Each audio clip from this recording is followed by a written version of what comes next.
Okay, welcome back to Texas Today. Your time now is 7:45, and we are looking at that circle over in Waco.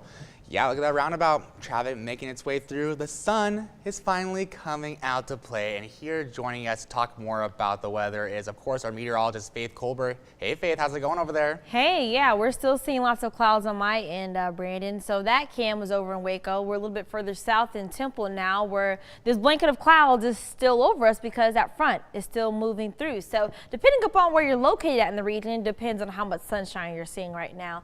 Nonetheless, temperatures are dropping. We have about 70 degrees on the board, cloudy skies behind me, but sunshine, it's on the way behind those clouds. That winds, really on the gusty side, will help to usher in drier conditions. That's going to help to usher in our sunshine, move the clouds out of the way. And to this afternoon, look at those wind gusts. They'll top out near about 25.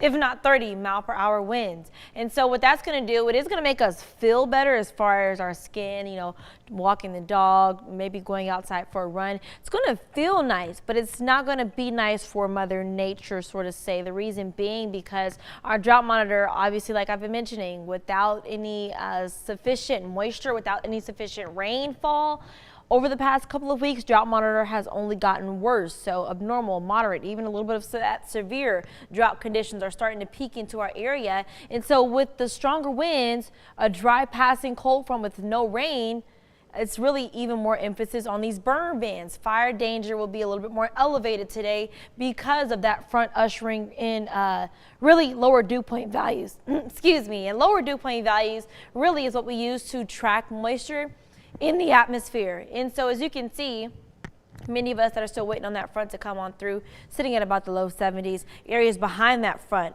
dropping to the 40s. So it's going to, like I said, it's going to feel great.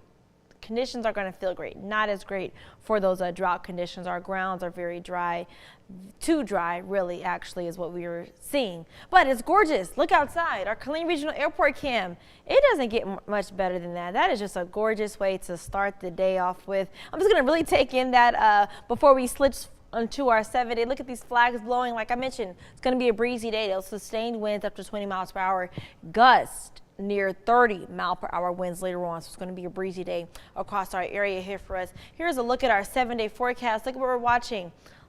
Partly sunny to tomorrow, Thursday. Things will warm up. Moisture moves back in. Winds out of the south-southeast. That is until Friday, when moisture gives it its last push. 40 to 50% chance of scattered thunderstorms. It's likely we will issue a weather impact alert these days, probably making that last final call for that this evening. Nonetheless, look at what's going to happen behind that front. Upper 70s on the board into your Saturday and Sunday. That's a lot more like fall weather here in Central Texas. But as you can see, we'll be back into the low 80s. That low and rain chance, though, that I have for Monday, it's not for a coincidence. That's because we head into the next week. We're already tracking another front. So we have a couple fronts on the way. One today, another one to your weekend forecast, another one into midweek of next week. So a couple more of these fronts, that's really going to help that fall weather to stay here for good and not just continue to tease us. Nonetheless, I don't know about you guys, but I'm definitely excited about those upper 70s that we'll see Saturday and Sunday here in Central Texas. Thank you so much, Faith. Let's go to break.